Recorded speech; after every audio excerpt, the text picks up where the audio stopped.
C'est bon? Voilà. 30 milliards de tonnes de matières premières utilisées. 17,9 milliards de tonnes de CO2 équivalent émis.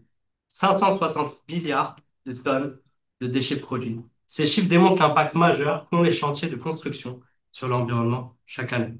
Ayant conscience des enjeux environnementaux deviennent de plus en plus pressants, nous devons d'agir et agir vite. Et c'est dans ce cadre qu'on effectue cette recherche. Donc, c'est mon projet de maîtrise recherche que j'effectue sous le tutorat de Virginie Francoeur et Mario Bourgo, qui sont deux professeurs de l'École Polytechnique Montréal.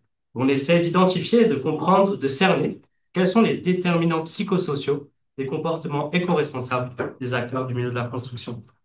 Car, comme le dit Inger Anderson, au final, le domaine de la construction nécessite un changement majeur. Et oui, effectivement, ce changement, il va passer par des innovations techniques et technologiques. On note dans la littérature et désormais quand on va sur les chantiers, on se rend compte qu'on utilise des nouveaux matériaux tels que des polymères, du ciment, qui sont biodégradables, recyclables, réutilisables. On note la mise en place de nouveaux systèmes de gestion quant aux déchets de construction et de démolition. On note aussi l'utilisation d'outils de conception tels que le BIM, qui sont des outils qui permettent d'avoir une certaine conception durable de nos bâtiments, de comprendre et d'optimiser l'efficacité énergétique de nos bâtiments. Mais, et ça c'est un grand mais, elles ne prennent pas en compte le facteur humain. Et quand on regarde la littérature, on se rend compte de l'importance du facteur humain. Parce qu'au final, la modification des comportements permet ou non le succès de ces transformations technologiques. Quand on prend l'exemple de la mise en place des nouvelles stratégies de gestion des déchets de construction et de démolition, on se rend compte, et c'est écrit dans la littérature, qu'il y a un bon nombre de travailleurs sur le chantier qui considèrent que ces initiatives sont une perte de temps, vont à l'encontre de leurs habitudes, sont une charge de travail supplémentaire, vont donc pas changer leur comportement, et donc ces initiatives ne seront pas de succès. Similairement, quand on regarde la durabilité au niveau environnemental, au niveau des chantiers, on se rend compte que celle-ci, elle peut être accentuée ou diminuée en fonction des actions et des comportements qui sont adoptés par les différents acteurs de ce milieu. Et donc, si on veut inscrire en fait la transition écologique dans une dynamique territoriale, il faut et c'est nécessaire de comprendre les leviers qui vont permettre d'accentuer et de venir changer ces comportements-là au niveau des acteurs de ce milieu. Et c'est là l'importance de notre recherche, en fait. C'est là l'importance de venir sommer ces innovations techniques, technologiques avec le facteur humain. Et quand je parle des déterminants, quand je parle des facteurs humains, il y en a un bon nombre dans la littérature. Nous, on en a ciblé certains suite à des entretiens qualitatifs. Je vais revenir dessus par la suite dans la présentation. Et donc, tous ces facteurs ont une influence positive sur les comportements dans des milieux organisationnels, disons, communs ou classiques. Nous, on se concentre vraiment sur le milieu de la construction. Parce qu'au final, le milieu de la construction, ce qu'il faut comprendre, c'est que c'est assez niche. C'est régi par des normes et des législations assez spéciales, assez strictes. Il y a de fortes, il y a de forts critères temporels, de forts critères financiers, monétaires. Donc, c'est assez niche. Et ce qu'on essaie de voir, c'est si effectivement ces facteurs qui ont une influence dans des milieux organisationnels classiques ont aussi une influence sur les comportements éco-responsables dans le domaine de la construction. Et avant que je me lance dans les facteurs, j'aimerais qu'on revienne ensemble sur la définition de base de ce que sont les comportements éco-responsables dans un milieu de travail. Alors, cette définition, elle découle du concept des comportements de citoyenneté organisationnelle, aussi appelés les CCO. Alors, qu'est-ce que sont les CCO? Les CCO sont des comportements individuels discrets, discrets dans le sens où ils ne sont pas reconnus par le système de récompense de l'organisation, mais qui, sommés ensemble, permettent de promouvoir l'efficacité organisationnelle ou l'efficacité d'une organisation. Et donc, quand on parle de comportement éco-responsable, on parle de comportement de citoyenneté organisationnelle pour l'environnement. Et donc, tout simplement, ce sont une somme d'actions qui sont individuelles, discrètes, et qui, sommées ensemble, permettent de promouvoir et d'améliorer l'efficacité environnementale d'une organisation. Donc ça fait un petit peu la base de ce que sont les comportements éco-responsables. Et encore une fois, on cherche à comprendre quels sont les facteurs qui permettent de influencer positivement les CCOE dans la construction. Un des premiers facteurs qu'on a souligné, donc un des premiers déterminants, c'est celui du soutien du superviseur. On se rend compte que le soutien du superviseur a une influence positive sur les comportements éco-responsables dans un domaine de travail. Pourquoi? Parce qu'en fait, simplement, le soutien du superviseur permet d'encourager, de favoriser un climat de travail positif.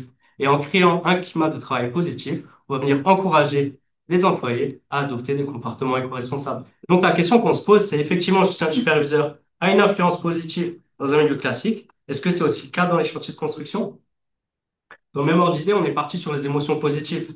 Les émotions positives, on se rend compte dans la littérature qu'elles ont une influence positive sur les comportements éco-responsables. Mais est-ce que c'est aussi vrai dans le milieu de la construction? Parce qu'au final, ce qu'il faut se retenir des émotions positives, c'est qu'elles sont définies comme étant ce que les gens pensent et ressentent de l'environnement. Donc, si on pense et on ressent quelque chose de positif, potentiellement, on va adopter des attitudes qui sont positives envers l'environnement. Pareil pour l'engagement environnemental. Alors, l'engagement environnemental, c'est un concept qui est défini comme étant un sentiment d'attachement et de responsabilité envers l'environnement qui permet de créer un partage de valeurs communes. Et en partageant des valeurs communes, les employés d'une organisation vont pouvoir s'engager vers des initiatives, vers des comportements responsables. Donc, encore une fois, on a pris ces déterminants-là dans l'idée de voir si effectivement ils ont une influence dans le domaine de la construction. Et ça nous amène aux modèles et aux hypothèses de recherche qu'on a posées. Donc, assez rapidement, on voit que le soutien du superviseur est notre variable indépendante. L'émotion positive, engagement environnemental sont nos variables médiatrices et les comportements éco-responsables sont nos variables, enfin, et notre variable dépendante. Et donc, on se pose des questions. Est-ce que le soutien du superviseur a une influence positive sur les comportements éco-responsables des acteurs du milieu de la construction? Et si oui, est-ce que cette relation est médiée par les émotions positives et par l'engagement environnemental? Alors, pour répondre à ce modèle et aux hypothèses qu'on a posées, on a collaboré avec une entreprise ici au Canada qui emploie plus de 5000 personnes dans la construction, qui a 200 chantiers actifs. Et on a agi en deux phases. La première phase, c'était une phase d'entretien qualitatif. Les entretiens qualitatifs nous ont permis en fait de cerner les enjeux environnementaux dans les chantiers de construction. Et c'est à partir de ces entretiens qu'on s'est dit, OK, on va partir sur soutien du superviseur, engagement environnemental et émotion positive parce que potentiellement, il y a de la recherche à faire là-dessus. Donc assez rapidement, entretien qualitatif, on a discuté avec 19 personnes qui avaient divers postes hiérarchiques, gérant de projet, surintendant, travailleurs. Lorsque je parle de travailleurs, je pense à des corps de métier tels que électricien, charpentier, menuisier, etc. Donc des gens qui sont vraiment au cœur d'un chantier. Et ensuite, à partir de ça, on a donc construit notre questionnaire. Le questionnaire, il a été construit via la littérature en reprenant les items de mesure qui permettent de mesurer les déterminants dont je vous ai parlé. Donc soutien du superviseur, émotion positive, engagement environnemental. Donc, on a fait un pré-test. Premier pré-test, c'était vraiment l'équipe de recherche et une conseillère en environnement de l'entreprise collaboratrice. Et deuxième pré-test, on l'a fait sur un chantier. On a vérifié que le questionnaire était facilement compréhensible par les acteurs de la construction, qu'il était pertinent dans leur domaine et qu'il était réalisable en 10-15 minutes. Parce que si vous faites un questionnaire qui est un petit peu plus long, bah, je ne sais pas si c'est votre cas, mais c'est plus difficile d'avoir des répondants. Enfin bref, ce pré-test nous a permis de valider notre questionnaire. Et donc, une fois qu'on a eu notre questionnaire, une fois qu'on l'a bien validé, ah oui, je vous ai parlé des systèmes de mesure. Ici, voici quelques exemples. Donc, pour la variable comportement éco-responsable, on demandait aux répondants de répondre sur une échelle de 1 à 5 allant de jamais à toujours, si par exemple, ils se tenaient informés des initiatives environnementales du projet sur lequel ils travaillent. Donc, je ne vais pas passer sur tous les systèmes de mesure, mais si vous avez des questions, on pourra y revenir. Donc, une fois qu'on a validé le questionnaire, je vais juste voir rapidement. Hmm. On a effectué une collecte de données sur 6 chantiers. Alors, on a fait 3 chantiers au Québec, 3 chantiers à Ottawa. Et ce qui est important de retenir ici, en fait, c'est la richesse des données qu'on a obtenues parce que les chantiers qu'on a visités ont des caractéristiques assez différentes. On a des caractéristiques notamment qui concernent des chantiers qui étaient publics, donc construction d'un hôpital, construction d'un centre de transport, des chantiers qui étaient plus axés sur le privé, construction de logements, construction de commerce. On avait des chantiers qui étaient petits en taille, donc 20 employés, des chantiers un petit peu plus grands, comptant 400 employés, et des chantiers qui visaient certaines certifications environnementales, telles que le LEED, le Green Globe, tandis que certains chantiers ne visaient aucune certification. Et donc, cette diversité, en fait, dans les caractéristiques des chantiers, nous a permis d'avoir une richesse dans nos données. En plus de la collecte de données qu'on a fait sur les chantiers, on a envoyé une version en ligne du même questionnaire au sein des bureaux de l'entreprise collaboratrice. Au total, on a pu obtenir 227 questionnaires. De ces 227 questionnaires, on en a conservé 164, pardon, et on en a écarté 63. Pour les 63 qu'on a écartés, c'est parce qu'ils étaient incomplets.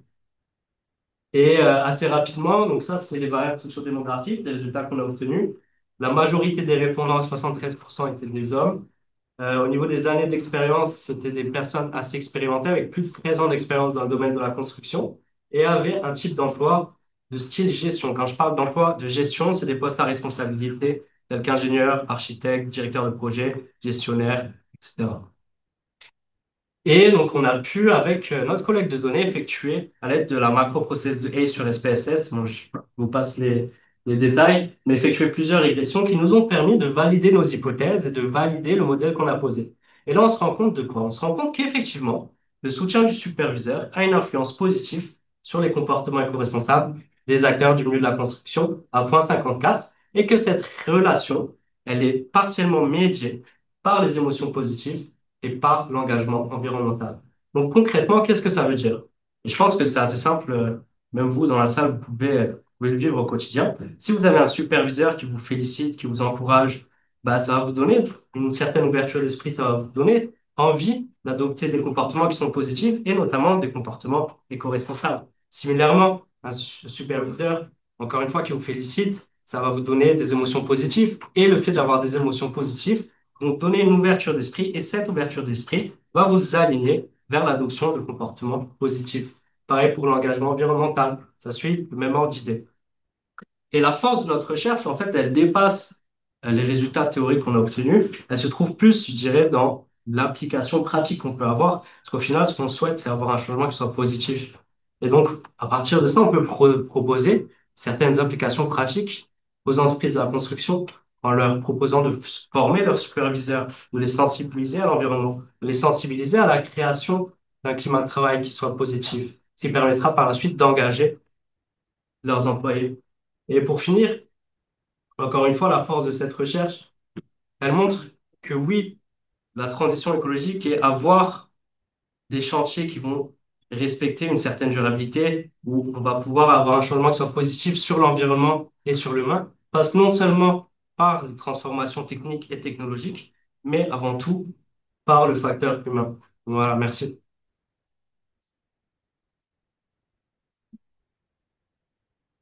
Grégoire, est-ce que oui, nous avons plusieurs questions. Ben, moi, j'ai une question. 73% des réponses. Pas de souci. C'est toujours intéressant de savoir que des gens polytechniques travaillent sur des questions comme ça. Ouais.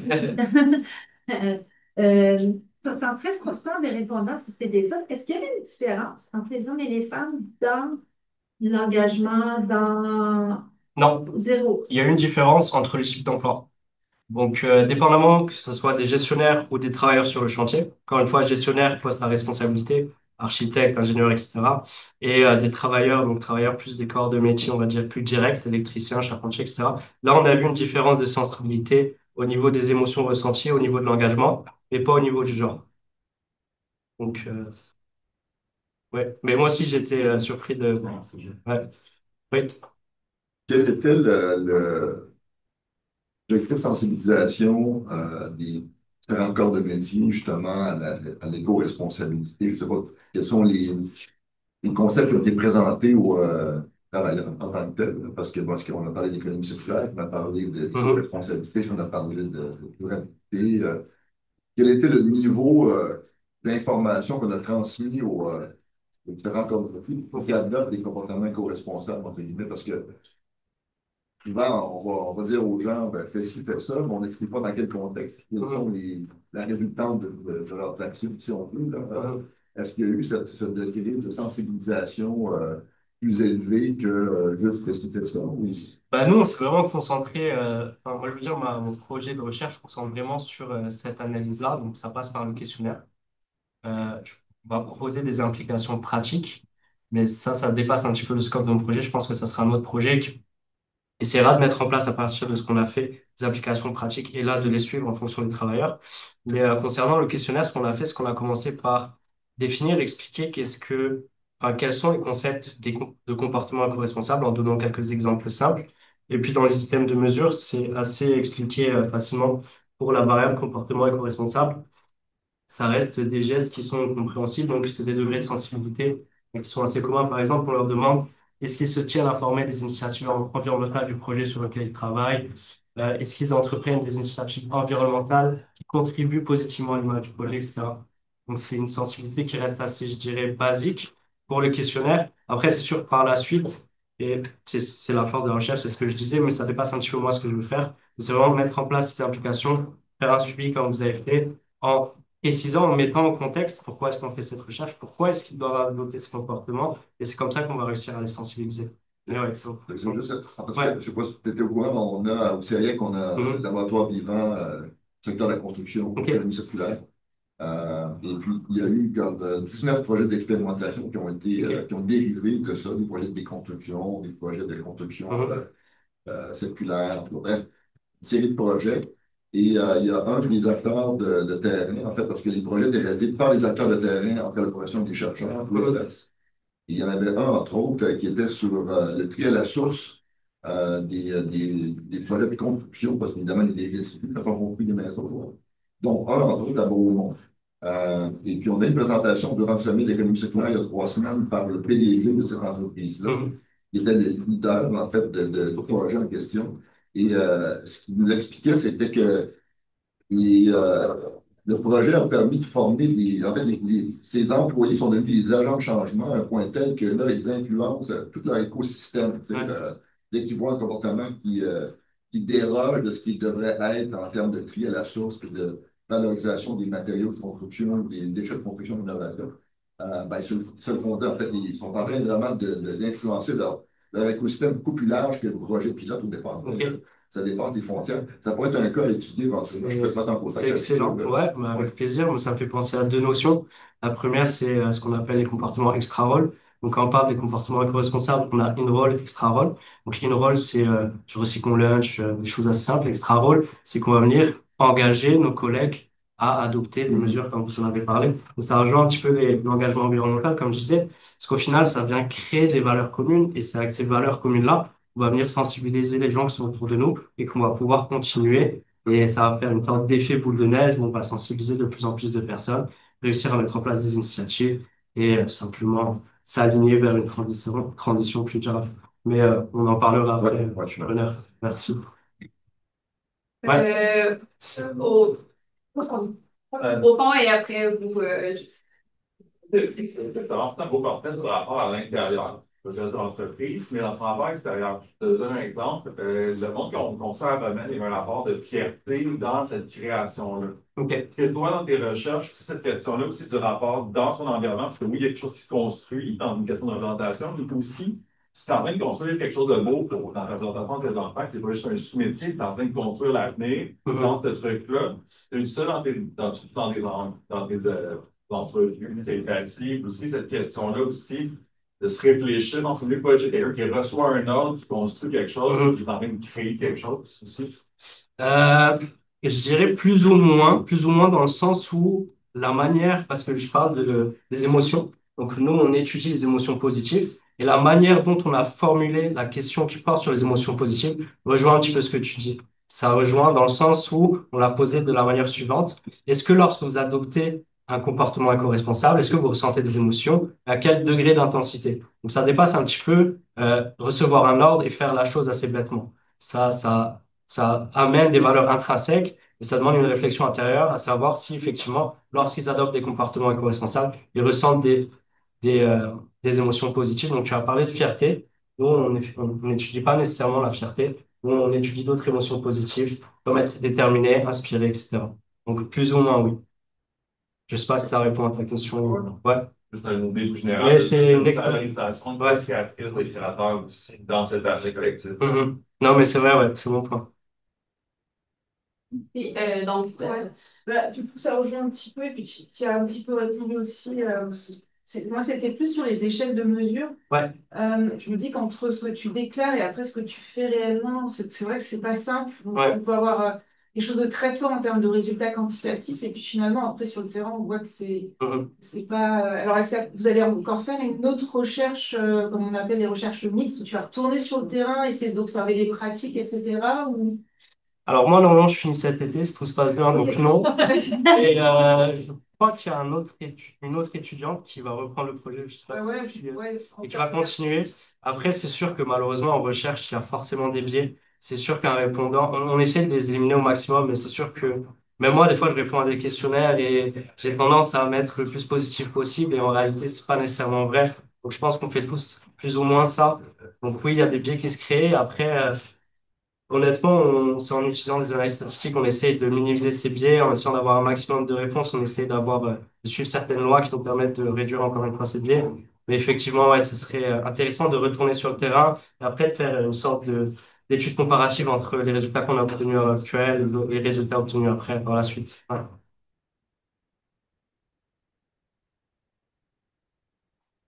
Avons-nous d'autres questions?